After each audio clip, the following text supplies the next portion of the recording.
સુરતથી સમાચાર છે। શિક્ષિકા વિદ્યાર્થી પ્રેમ પ્રકરણનો જે મામલો છે, શિક્ષિકાના જામીન બાબતે કોર્ટમાં દલીલ કરાઈ। પોલીસે જામીન ન આપવાના કારણો પોક્સો કોર્ટમાં રજૂ કર્યા। શિક્ષિકાના વકીલે જામીન બાબતેના કારણો રજૂ કર્યા। પોક્સો કોર્ટમાં બંને પક્ષોની દલીલો પૂર્ણ થઈ છે। વધુ સુનાવણી સોમવારે હાથ ધરવામાં આવશે।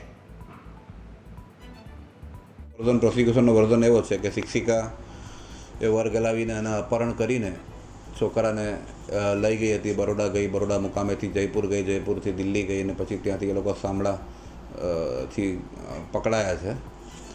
અને ગર્ભપાત બાબતની વાત એવી છે કે ગર્ભપાત પોલીસનો વર્ઝન એવો હતો કે ગર્ભપાત 20 વીકની પ્રેગ્નન્સી આમાં શિક્ષિકાને રહી ગઈ હતી।